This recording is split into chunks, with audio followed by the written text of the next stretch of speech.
and where are we going?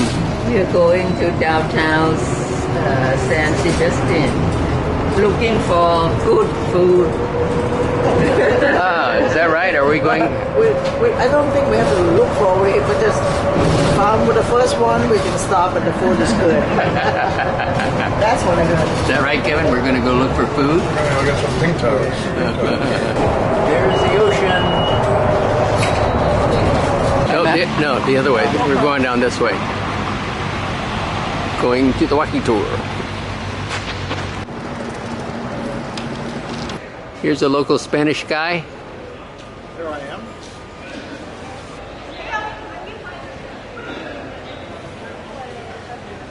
And as you can see, it's very different.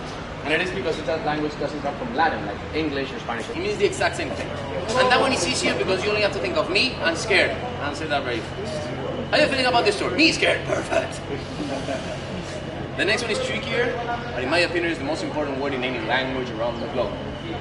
Garagardoa. Any clue? No. More important than that, huh? Almost. No. Beer. Because it's the best connected thing in town. As you can see here, there are many buses. These are the ones that come from the different districts. And in the streets nearby, we also have the ones that come from the villages. So if you want to explore the region a little bit, and you should, because really close to the city we have very beautiful villages, from over there you can find buses. But the main reason why we meet here is because from here we have it very easy to decide what's the next. Because in a small space we have a lot of different options. For example, if you want to go and get pinchos, right there in the old part of town you have tons of bars. If you want to go shopping, you have all the big shops in the central district. If you want to go to the beach, we have two really close by. We have La Zorriola and we have La Concha. We already had a big construction in the surroundings. I assume that you all have already seen the bay. If you haven't, don't worry, because later on we're going to go over there. In the middle of the bay nowadays we have a big red palace. But back in the day, we used to have a monastery over there. A monastery dedicated to Saint Sebastian the Ancient. It was built at the beginning of the 11th century by the King of Navarre, Sancho the Big. And around the monastery there were some farms. But that was it.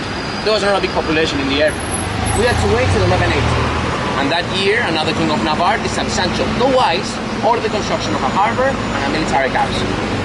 He decided to put the city on this side of the bay because of two reasons. First, because in the middle of the bay there is an island, so it has two exits towards sea. And the exit on the other side has very little water and a lot of rocks. So as you can imagine, it was not a very wise move to put a harbor over there. But the main reason why he did it is because this area was very easy to defend. On the floor, indicate what the walls were.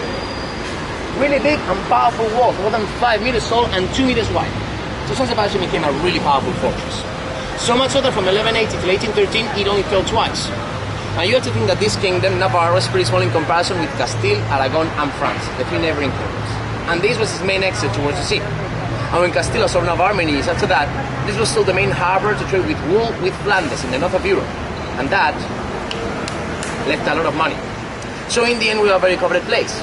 Therefore, I think that two conquerings in more than 600 years is a pretty good defensive area. At the beginning of the 19th century, there was a big war going on in Europe between two big countries, Great Britain and France, fronted by Napoleon. And he tried to eliminate the British and failed in Trafalgar. So then, he decided to take a different approach. If he couldn't eliminate them, he would isolate them. He would do a continental block. He tried to eliminate every single country that supported Great Britain in Europe. And to be honest, he was very good at it. Because slowly but surely, he started conquering those countries. And by 1808, only two remained. To the north, Russia, south, Portugal. Back then, when France went to Russia, it always ended badly. Last time they won the World Cup, they can screw my joke, I don't care. So at first he decided to try and take Portugal. But he couldn't attack by sea because the Royal Navy was touching the shore and the French fleet was destroyed at Trafalgar. So then he had to go walking through Spain, which back then was ruled by Charles IV, who in my opinion, again, my opinion, as a king, first because he didn't want to be a king, and second because according to the chronics, he was more concerned with hunting and sleeping than ruling. So Napoleon asked for permission to go to Spain, and Charles IV agreed. So without any fighting, French troops entered in every city of Spain, only to protest in Zaragoza and Cádiz. And suddenly, Charles IV realized that France had conquered Spain, and he tried to check the problem and give the crown to Napoleon. The crown ended up being in the hands of Napoleon's brother, Joseph, who ruled in Spain with the name Joseph I, also known as Pepe the Barrel, a nickname that, to be honest, was unfair because in reality he didn't drink. Do you guys know who Francisco de Goya is, the painter? great. He's one of the best painters in the history of Spain. And one of his most famous paintings is known as the shooting of the 2nd of May. Because that day in Madrid in 1808, the people rioted against the French. And although the riot was quickly dealt with at gunpoint, it spread throughout Spain. And we had a civil war at the beginning of the 19th century, between those who supported the French and those who didn't. These last ones held by the Portuguese and the British Army. Looks like a member of Napoleon's army playing drums, right? It isn't, it isn't. It's a trick question. This is actually how we dress on the big day of this city, which is the 20th of January, the day of San Sebastian. In this city, we know this day as Tamborrada. Tambor means drum, Tamborrada means drum off. So as you can see, another proof that we are not very good with names. We dress like this because back in the day, as in any other city of Spain, every big celebration took place in the central square. Bullfights, markets, theaters, everything. But it took a really long time to prepare the square for such events. And the people got bored.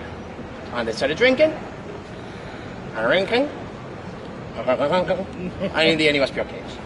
So one year, in order to ease the waiting, they decided to throw a carnival. And they went home, they took the costumes that they had, and they went to the streets beating drums. You have to think that this city was a military one, so most of the costumes were the ones worn by soldiers, although we can talk about a uniformity till the first Carlist War, in the 30s of the 19th century. And they copied the marching drums because they wanted to make fun of them, because there was a big rivalry going on between the civilians and the soldiers. In the big structure over there in the bottom floor, you can buy meat and fish. And every morning from 10 till 2, from Monday till Saturday, you can buy groceries and cheese over here. If in the place that you stay, you have the right to use the kitchen, simple as that. For two main reasons. First, because the quality is absolutely amazing. And second, because they are very dear to our hearts. Because, for example, those groceries are grown really close to the city. Because the big farms that back in the day were around the monastery are still around, and they are still very important for us. We call them caserío. In Basque, we also call them bacher. And they are big farms managed by one family and inherited from generation to generation. And the cool thing is that maybe whoever is selling you the goods over there is the same person that has planted the seeds, which I think is absolutely beautiful. And you can also develop a very good relationship with them. And you can go and tell them, those tomatoes you showed me yesterday, c'est magnifique. But the piece were absolute garbage, work on that. And he's not going to take it as something bad, which I think is a very positive thing, especially when you're talking about what you put inside of it. And earlier I told you that we are very lucky. Here we are very lucky as well, because we have a huge variety of a very high quality. I hate it. We have a huge variety. For example, our groceries are great. The hardest to grow here are the tomatoes, because the weather is not the best. I know it doesn't seem like it today, but here we have a lot of rain and not a lot of light. But the ones that grow, you can see them over there. They are huge, super juicy and super tasty. If you like cheese, you're also in a very good spot because we have many. And we actually have one that is considered one of the best in Spain. It's called Idiazabal. And let me tell you one thing. My dad, he loves cheese. When he eats the Idiazabal, he smiles for the rest of the week. If you like fish, you're also in a very good spot. We've been living next to the sea forever. And we have many, and we've developed in many different ways. This is the central square, and we have squares like this all over Spain. But normally that kind of structure is called Plaza Mayor. Here it's named differently. It's Constitution Square, but that is the only difference. Other than that, it's exactly as any other Plaza Mayor. Here's where we celebrated everything back in the day. Bullfights, markets, public announcements, theaters, operas. There was a guillotine in the middle of the square for a very long time, in the good old times. So what is the thing about the square that you may find odd nowadays, other than the fact that it's covered with cars? No. No, something else.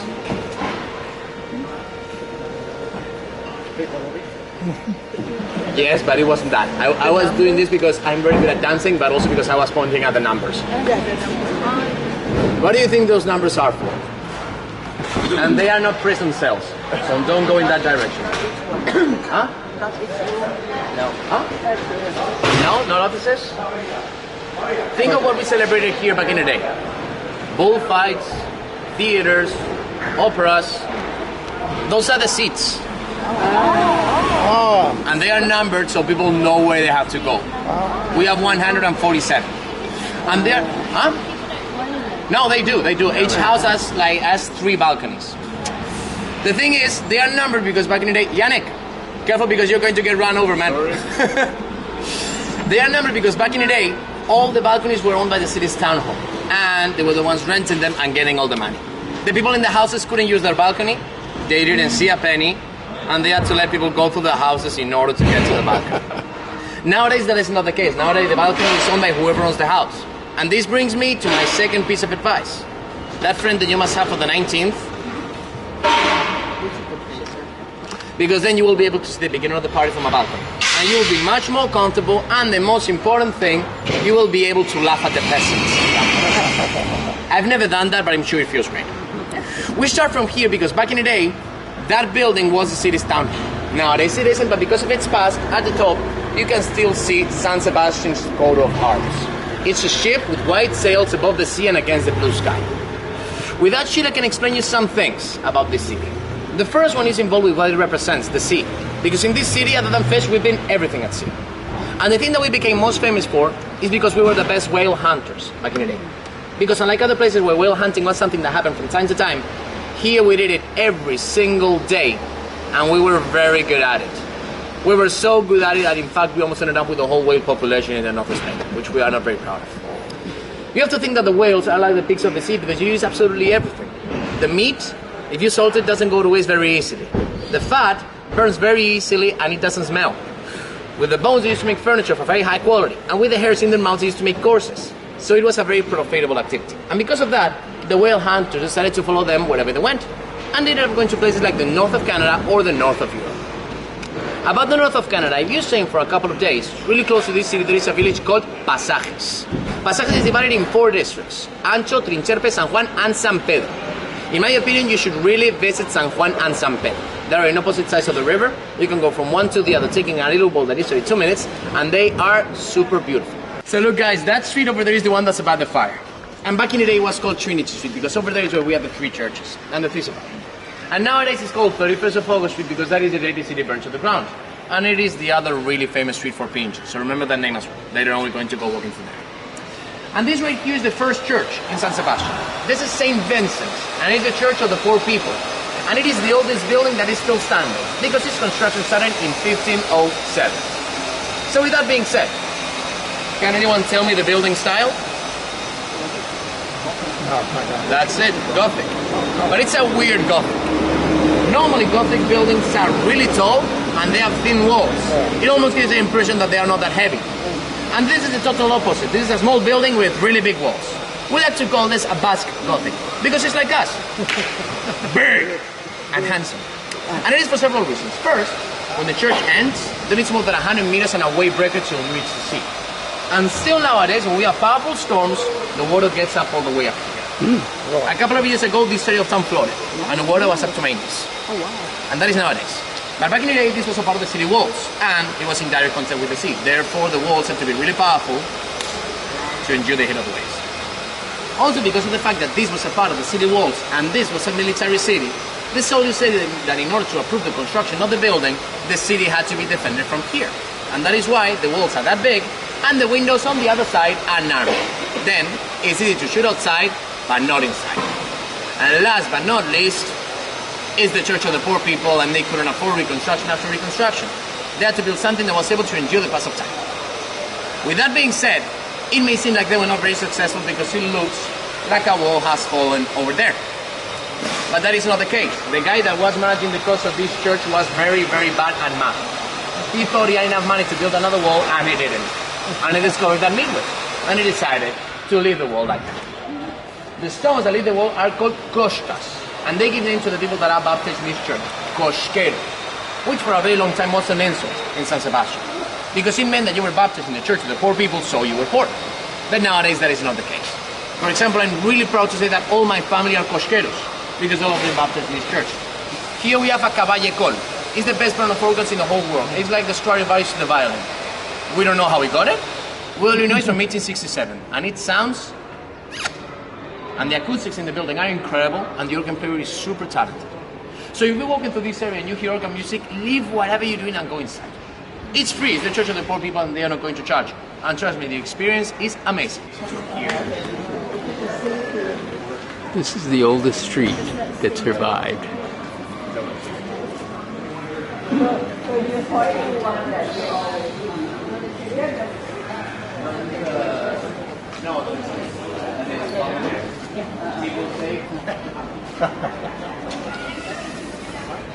Yeah, great way to summarize it.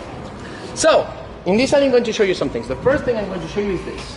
This sculpture was made in honor of a woman that participated in the reconstruction of San Sebastian.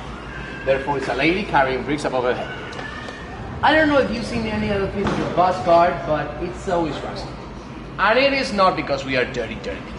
It's because according to Chillida, who is the most famous bus artist in the 20th century, the piece is not completed until not only the artist has something with the material, but also the weather. And here, most of our sculptures are made with iron. We are next to the sea, and we have a lot of rain. So in the end, it gets all rusty. So this is no accident. This is what the artist was aiming for. But when it was located over here, it wasn't rusty at all. It was a big piece of metal, and she wanted it to rust with time. And she didn't think about what would rust first. And there were the eyes. So for a very long time, it was pretty scary to go through this area of town. Because imagine that you're here with your friends at 3 a.m. in a festive mood, aka a little bit drunk, and you come across a sculpture that is crying tears of blood. It's scary. But thankfully nowadays you can see the tears. But if you pay attention, you can actually see where the tears were running up down her cheek. Look here. The next thing I want you to see is that building at the top. That used to be the second church at Tunisia. It was a monastery dedicated to San Telmo, the protector of the sailors and the fishermen. So as you can imagine, in this city, a very important spot. That was built in 1539 by the Diakef family. A really powerful family in Spain because they were really good friends with the king, Charles I. And nowadays, the Diakef marriage is actually buried inside of the building. But today, that is not a monastery. Today, that is an ethnographic museum. So there you can find pieces of every culture that has lived in this area since the prehistoric times. For example, over there you can find the clothes of a giant. And it's not a fictional one, his life is very well documented. But we're not sure how tall he was during his whole life because he never stopped growing. But when he died, he was 2 meters and 42, which is like 7 feet 6. And you don't realize what that is till you see a shirt that can be used as a camping tent. There are some glass over there that are like this. That guy slaps you, you're dead. It's a private club where members gather around and they eat, they drink, they play cards, they watch the game. They make the world a better place in the end. But because they are private clubs, we can't go inside. To do so, we have to either be a member or be invited by a member. So, this house is the only house that remains exactly as it was back in 1813. And looking at it, you can imagine why the fire spread out so quickly, as the main frame is made with wood. The inside is still the exact same way as it was back then. The city's town hall hasn't allowed them to do any changes. They want to keep it like that. And I'm cool with that for 2 reasons. First, because I'm an historian, and I like to have this little piece of my city's history. But the main reason is that I don't live here, so it doesn't affect me. So I'm going to tell you now a few things about the worst kept secret in the past culture. Pinchos.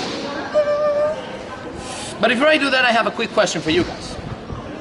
Are pinchos and tapas the same thing? No. The correct answer is fuck no.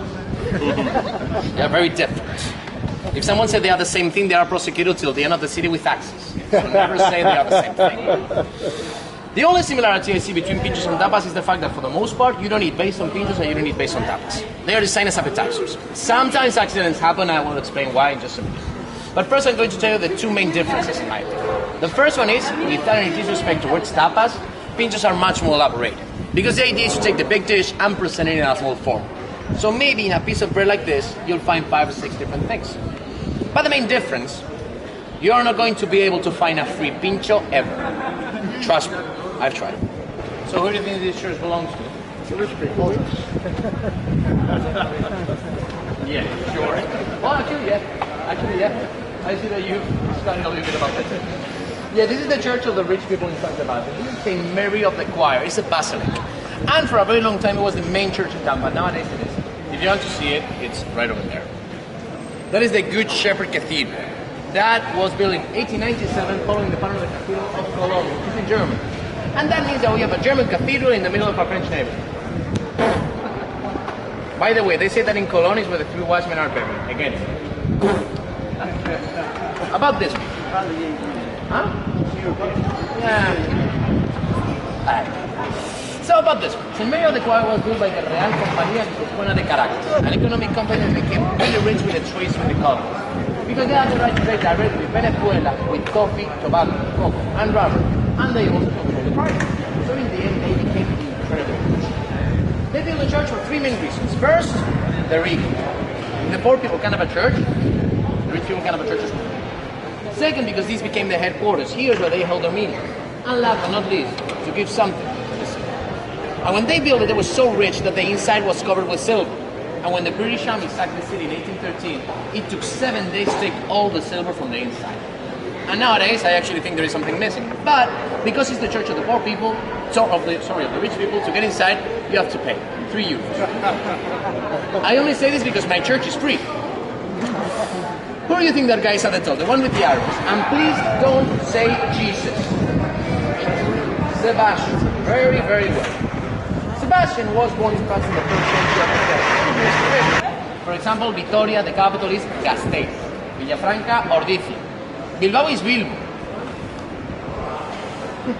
They didn't think too much about that one. We're so cool, we don't need to change it. Shut up. So, Donostia is San Sebastian. San Sebastian is easy because of the monastery in the middle of the bay. But Donostia is tricky. Done in Basque means saint. Ostia or Ostium in Latin means harbor. And Ostia is the harbor of the city of Rome. It's not in Rome, it's like 10 kilometers away. Therefore, Done Ostia means the saint of the harbor. And in one of the versions, it says that San Sebastian was buried in Ostia. Therefore, both names are talking about the same person. Welcome to San Sebastian's harbor. I know, I'm a genius. Back in the day, this area was known as the Jarana district. Jarana is a word that means party. And that is because back in the day, those doors were closed every single night. Because the people in the city didn't want smugglers coming in. But because of that, many times the sailors that were working till very late came back and saw that the doors were already closed. So they had to spend the whole night out here. And to pass time, they took fires. And that is why this ended up being Jarana district, party district. We're also next to Mount Urguz. That is the city's fortress. And still nowadays it's covered with military construction. For example, at the top, we have this city's castle. It's called La Mota. It's from the 13th century. In that mound you can also find battery cannons, big walls. There is a graveyard known as the English graveyard, but if you look at the last name, it should be called the Scottish graveyard. Who am I to argue? And nowadays that is a public park. Just nature has won its space back. So you can go up there for free. Sort of. I always say that you pay with your calories because... But trust me, the best views from this city are from up there, because from over there you see the whole city spreading at you. And think that if going up is hard, the first picture when you get down, and if you don't want to wait, there is a bar at the top, because we take bars everywhere we go. Above the castle of La Mota, you can see a sculpture. That is Jesus, and he is blessing the city. It was built in the 1950s by orders of Francisco Franco, Spain's dictator, and it was paid by every single person living in San Sebastian at the time. So this is probably the most known view in the city, the bay. So as I told you, I'm going to tell you things about the history of San Sebastian from 1815 onwards. But to do so, first I'm going to remind you some things I already said. The city was destroyed, was rebuilt, and they decided they wanted to try and become a touristic city. And that was a very risky move because back then not a lot of people were able to be tourists. But here we were super lucky, because the Queen of Spain, Elizabeth II, was diagnosed with psoriasis, which is a skin disease. And the doctor said that in order to get better, she needed to bath at sea. Which actually is a lie. She needed sunlight. But as you can imagine, I'm not going to argue with the Queen or with the doctor. And she decided to bath over here. Because as you can see, this bay is almost like a lake. It's very weird to have waves inside of it, because of the proper shape of the bay and because of the island in the middle, because it acts as a shield against sea currents. And the Queen didn't know how to swim, so then it was better to come to a place like this. So she came to La Concha Bay and she bathed. But not like a regular person. She went inside a wooden structure. It was set up on rails and pushed with horses towards the sea. That structure into the water, it started to be filled with it, and then the Queen would live for hours like a happy hippo until she got better from a disease. And she did that because she didn't want to get tanned. Because back then, if you were tanned, it meant that you worked outdoors. Have you ever heard the phrase that the royal family has blue blood? Do you know why they say that? Do like this. They were so pale they were able to see their veins through the skin. So the Queen started coming here, and because of that, the most powerful people in the Spanish society also came to San Sebastian, because the power is not where the capital is, the power is where the crown is. And everybody wanted to be close with the Queen. So in the middle of the day. Nowadays, this building is the city's town hall. It has been since 1947. And the money that was earned over here was used to improve it. For example, this casino paid for the walkway onto the bay, for the orphanage, 500 every single night. In the end, it was a huge asset for San Sebastian. So, quick question. Who here has been in Paris? Who has not been in Paris? I'm not alone. Perfect. So then, for the ones that have been in Paris, can you tell me which building we copied? I have not been in Paris and I know. Little clue, it starts with an O.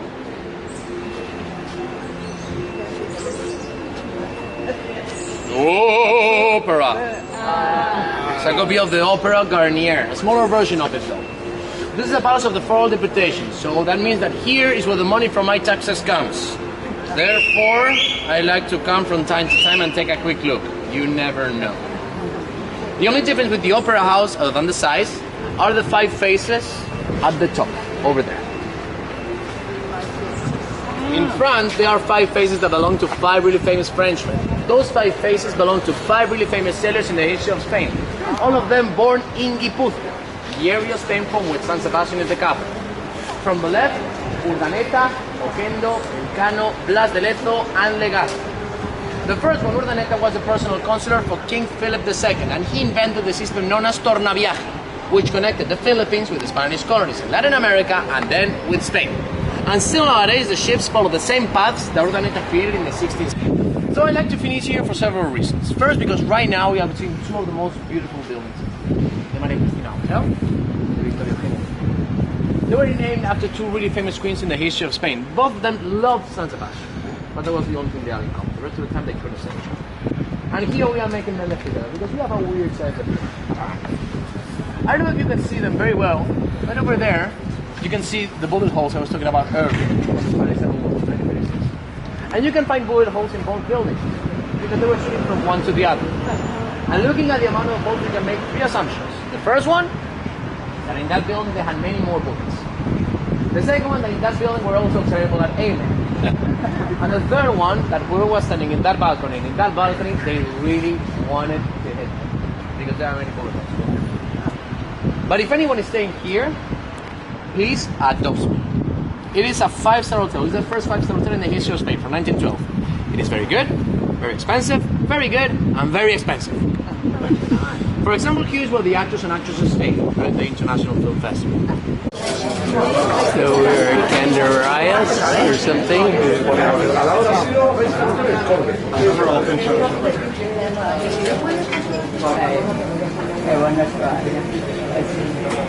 So we were having pinchos, which is the vast version of tapas. You have it's similar to tapas. I don't know how it's different. They're too proud to say it. Tapas you share, they usually don't share.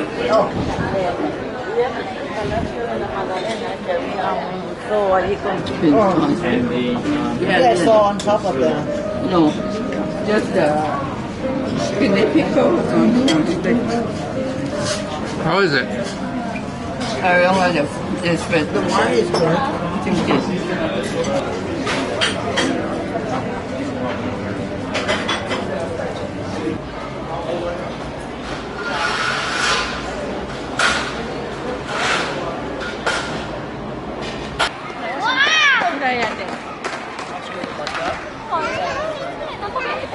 Here's some tourists.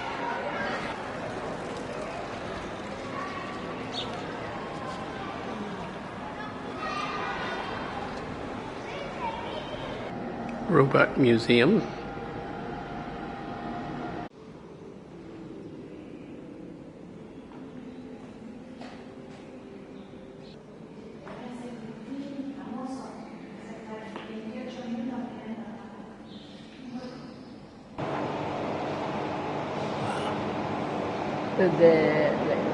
that is the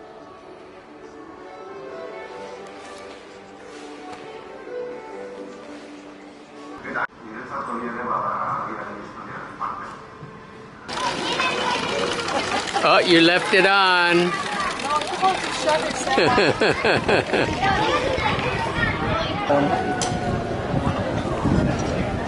Get my phone.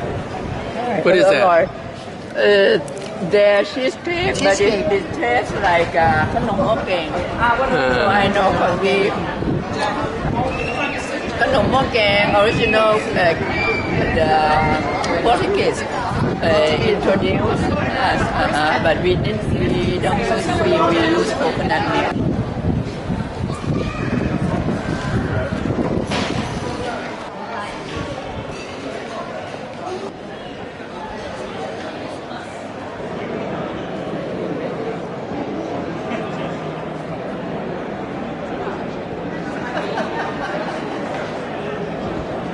Did you get? I think I got ham. It looks like ham. I got ham from the local area. Looks like Spanish. Green peppers and French fries. Before I get it from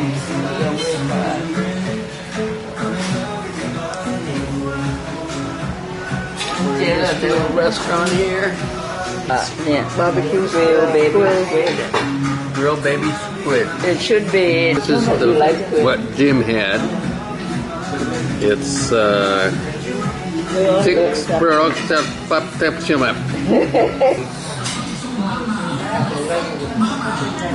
called merluza a la doniera. And Sakorn got the same thing. Yep.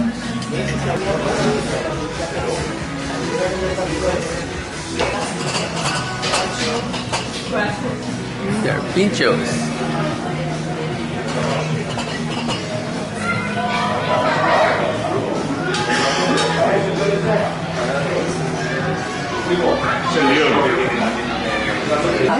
But in the France, but in no, not there.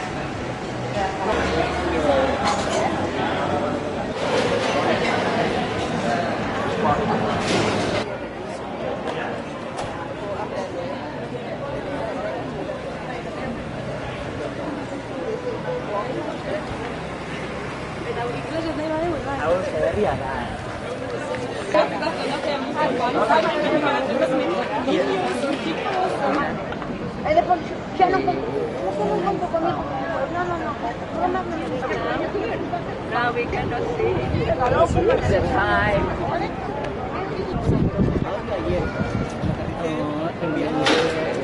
Estás llegando, estás en Madrid, no sé si te vas a quedar en Madrid, si vas a quedar libremente o no sé qué. Creo que va a hacer online, no sé qué. No, so you don't see that.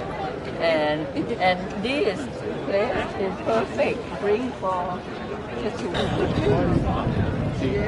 Para mí eso es el pasaje que me estoy levantando a las 7 menos 4 de la mañana. Now we're on our T5 bus. No, Ready where? 3. T3 bus, and where are we going? La Sarte. That's where our Airbnb is, right? La Sarte. The same driver that brought us here this morning picked us up tonight.